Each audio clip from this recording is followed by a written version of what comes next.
The first time I realized my husband and sister were running ticketed dinner parties out of my house while I was in a chemotherapy chair, I was staring at a text message I could not make myself reread a third time. My name is Sonia. I was 36 years old when I was diagnosed with stage 2 breast cancer, and for 8 months, every Monday and Thursday had looked the same. I woke up early, drank half a cup of coffee because anything more turned my stomach, packed my tote bag with the heating pad and the ginger chews and the audiobook I never actually listened to, and drove myself to the cancer center while most of my street was still asleep. I hated those mornings. I hated the chair, the antiseptic smell, the sound of IV poles rolling across linoleum, but more than any of that, I hated going alone. That was why, when my husband Victor suggested that my younger sister Priscilla come stay with us, I had cried with relief. Victor managed a restaurant and worked unpredictable hours. Priscilla had just finished a temp contract down in Atlanta and had nowhere she urgently needed to be.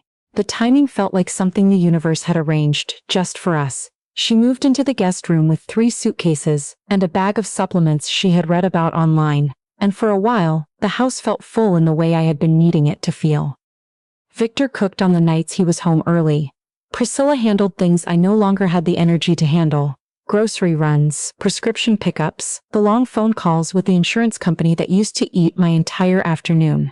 On the evenings when the side effects hit hard and I could not get off the couch, one of them was always nearby, refilling my water glass, or turning down the television, or folding a blanket over my legs without being asked. I told my best friend Abby that I did not deserve this much help. Abby gave me the look she had been giving me since we were college roommates. "Let people love you, Sonia," she said. "That's all you have to do right now." I tried. The first sign that something was wrong came on a Monday in early February. I had finished my infusion faster than usual and come home to find Priscilla in my kitchen, in an apron I did not recognize, the whole room smelling of roasted garlic and good olive oil. She looked up when I walked in and said, "You're back early," and then caught herself.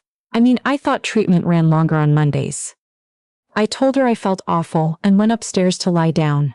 When I woke up 3 hours later, the smell was gone and Priscilla was watching television in the living room like nothing had happened. I told myself she had probably just been cooking for herself. I went back to sleep. 3 weeks later, I was midway through a Thursday session when Abby texted me. "Hey, are you guys having people over tonight? There are like 8 or 9 cars parked in front of your house and I can hear music from the street."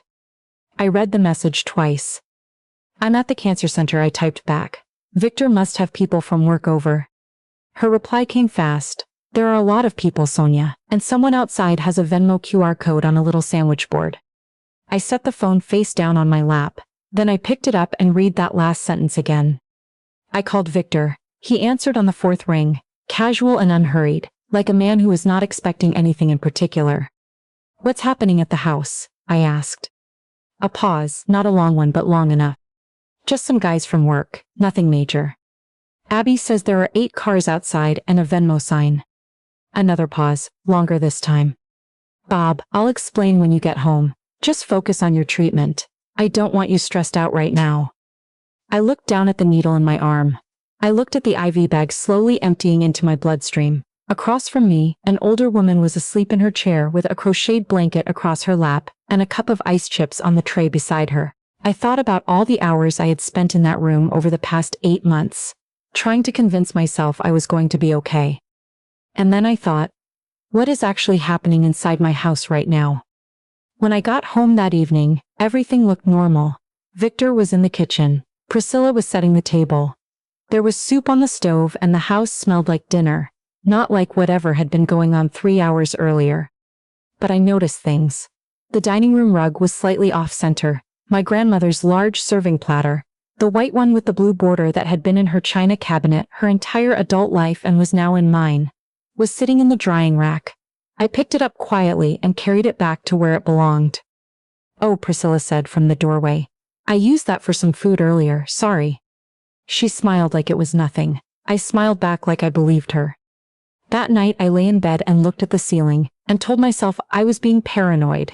Victor had held my hand the night of my diagnosis, and had not let go until I asked him to. He had cried in the car afterward, the embarrassed kind of crying that men do when they did not plan on it. He had researched oncologists, asked questions at appointments that I was too frightened to ask, sat in plastic waiting room chairs for hours without complaining. That was the person I had married 7 years ago. I had trusted him with my life. And right now, I meant that literally. I closed my eyes. I told myself everything was fine. 2 weeks later, Abby drove me to my Thursday appointment, and I asked her what she had actually seen. She kept her eyes on the road the whole time. I could tell she was working something out. Abby. When we get to the center, she said, I want to show you something in person. In the waiting room, she handed me her phone. She had the Instagram page pulled up already. The account handle was something like @hargrove.house.experience. The profile photo was my living room, my navy blue walls, my built-in bookshelves, my grandmother's brass floor lamp that I had driven 6 hours to collect when she passed. There were photographs of people standing in my house with wine glasses. Photos of food arranged on serving platters I recognized immediately. Photos of my dining table covered in candles, set for 12 strangers. The most recent post said, limited seating, DM for pricing. Next event, this Thursday. This Thursday. I was always at the cancer center on Thursdays. I felt cold in a way that had nothing to do with the air conditioning. How long has this been going on? I asked. I started noticing extra cars around month 2. I thought they were just having friends over. She paused. The account says $85 a person. I did not want to do the math. I did the math anyway. Don't confront them yet, Abby said. Why? Because if they've been doing this for months, there's more to it than dinner parties. You need to understand the whole picture first. I went through my infusion that morning, thinking about every Monday and Thursday for the past 2 months. About Priscilla saying, you're back early. About the serving platter in the drying rack. About Victor's pause on the phone. That night, I waited until the house was quiet. Then I sat at the kitchen table with my laptop and opened the home security app I had downloaded when we first moved in. We had the usual cameras, one on the front door, one on the back porch. But buried in the app was an old Arlo camera I had installed in the kitchen 3 years ago, when we had a contractor do renovation work, and then completely forgotten about because it sat on a high cabinet shelf where it blended into the woodwork. I had not checked it in over a year. I assumed the battery had died long ago. It had not died. It had been recording the whole time. My hands were shaking as I scrolled back through the footage. The first several hours were ordinary. Priscilla making coffee, Victor coming home from the restaurant, my own back passing through the kitchen in the morning. Ordinary. Then the footage changed. My kitchen was full of people I had never seen. A woman was stirring something in my Dutch oven. A man was opening wine at my counter. Victor was moving through the room, shaking hands and laughing, handing out glasses and accepting compliments like a host in his element. I watched him reach into the small ceramic jar near the back door, the jar my grandmother had made by hand at a pottery class in her 70s, the one I kept spare keys and takeout menus in, and count out a thick stack of bills. I pressed pause. I sat there looking at the still image of my husband counting cash out of my grandmother's jar. I pressed play. I found footage from a Monday morning. I could see myself on the screen, my coat, the back of my head, the tote bag over my shoulder, walking out the back door toward my car. Then 6 minutes later, the first guests arrived. Then Priscilla, carrying bags from a restaurant supply store, moving through the kitchen with the confidence of someone who had done this many times before. I watched my house become someone else's event. Then I found the clip that ended something in me. The party had wound down. My kitchen was quieter. Victor was wiping the counters and Priscilla was packing up leftovers. A man I didn't recognize poured himself a final glass of wine and leaned against my grandmother's sideboard, the one I had refinished myself, the summer before my diagnosis. He said casually, "She really doesn't know about any of this?" Victor laughed a little. "She's got enough going on." The man nodded.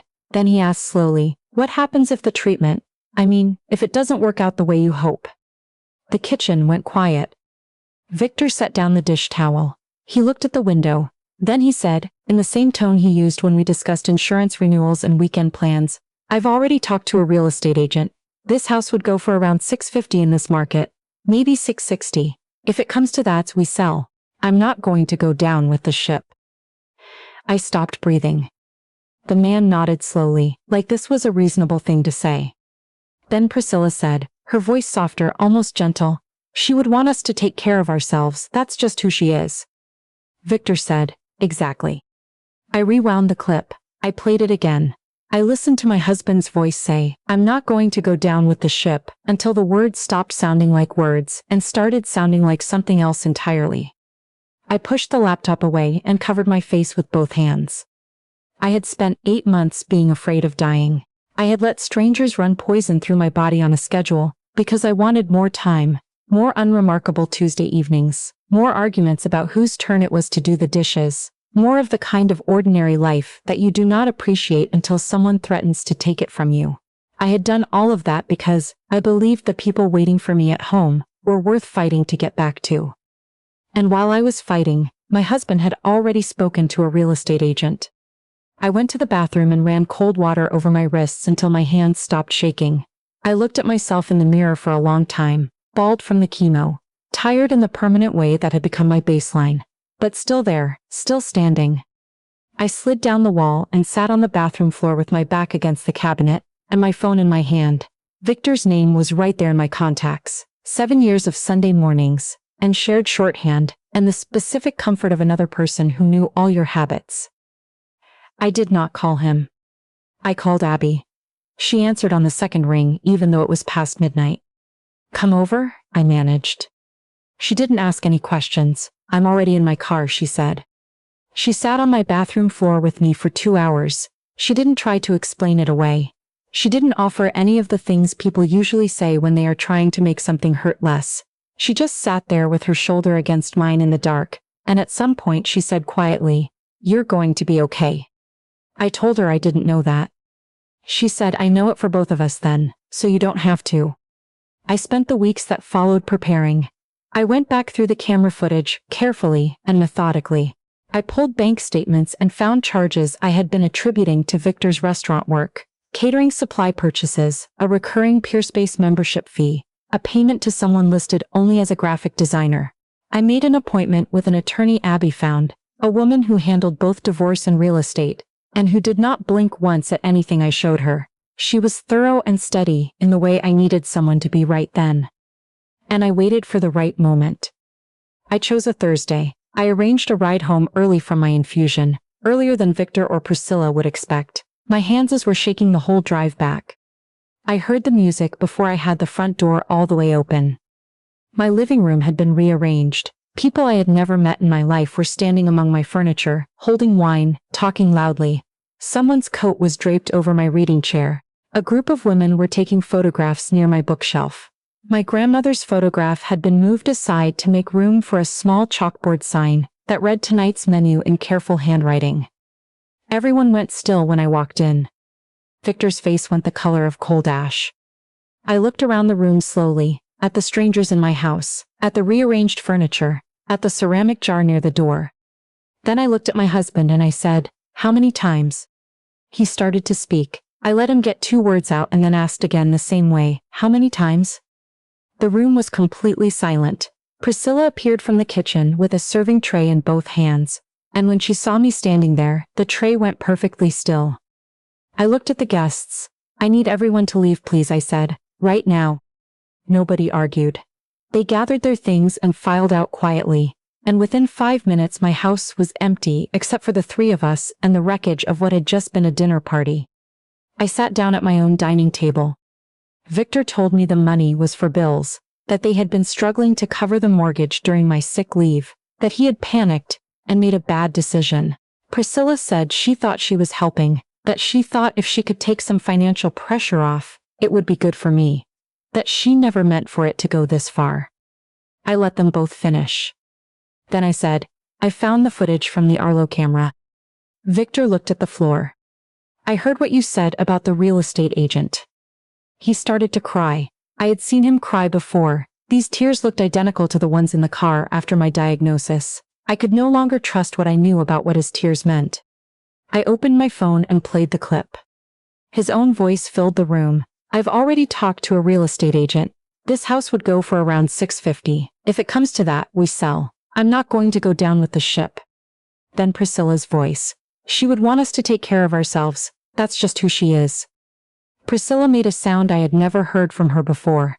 She sat down heavily in the nearest chair. When the clip ended, I put the phone face down on the table.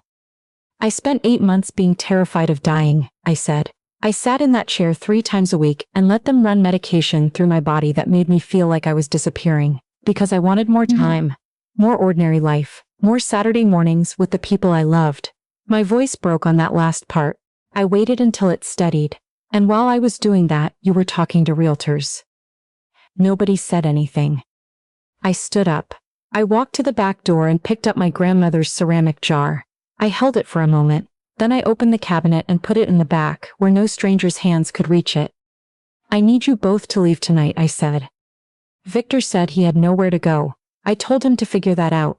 Priscilla said she was sorry, that she knew sorry wasn't enough, that she didn't know how to fix it. I told her I believed her, and that I couldn't think about fixing anything right now. She cried all the way down the hallway. He stood in the kitchen for a long time, waiting for something in me to give. Nothing gave. They left the way people leave when they're still hoping you'll call them back, slowly, checking over their shoulders. I watched Victor's headlights disappear down the street. Then Priscilla's. Then the street was empty, and the house was mine. I walked through every room and put things back where they belonged. The rug, the photographs, the serving platter. I found a crack in the baseboard I hadn't noticed before, and wine rings on the coffee table, and a small chip out of the rim of a bowl I had owned for 15 years. In the recycling bin there was a broken wine glass that wasn't mine. I sat down on the kitchen floor and cried for a long time. Not because I missed them, not yet. I cried for the versions of them I had believed in. The husband who had not let go of my hand, the sister who had sat on a cold bathroom floor and rubbed circles on my back. Those people had been real. I was sure of it, and I was going to have to grieve them the way I had been grieving everything else this year. Slowly, without a clear finish line. The months that followed were not easy, but they were mine. I changed the locks and started therapy and filed the divorce paperwork. My attorney was clear-eyed and calm about everything, which was exactly what I needed her to be. I finished my remaining infusions with Abby driving me, and a rotation of friends filling in on other days. People I hadn't thought to call before because I had been so certain I already had what I needed at home. I had not understood until then how many people had been waiting to show up for me if I had only let them. My oncologist called on a Tuesday in early spring. Her voice was steady and warm. She said the scans were clear. I sat in the hospital parking garage for 20 minutes before I could drive. I called Abby first, and she screamed so loud I had to hold the phone away from my ear. I called my mother. I called 2 more friends. Each call felt like setting down something I had been carrying so long I had forgotten it had weight. When I got home, the house was exactly as I had left it, everything in its place. The furniture where it belonged. My grandmother's photograph back on the shelf. The ceramic jar in the cabinet. Victor had sent 3 emails and a voicemail since the night I asked him to leave. The emails were long. The voicemail was shorter. He said he had made a mistake. He said the footage had taken his words out of context, that he had been skisk and had said things he didn't mean to someone he barely knew. He said he would do anything. I read the emails. I listened to the voicemail. I did not respond. Priscilla sent me a text 3 months after she left. It was 6 sentences. She said she had been in therapy and thought about what she had done every single day without exception. She said she was not asking for forgiveness or asking to come back into my life. She said she just needed me to know she was sorry. And then at the end, simply, I hope the treatment worked. I held the phone for a long time.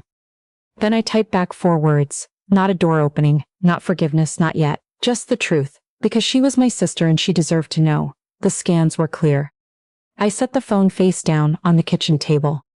Afternoon light was coming through the window at the angle it always did on clear days, hitting the counter the way it had since I first moved into this house almost a decade ago. Before Victor, before the diagnosis, before any of this.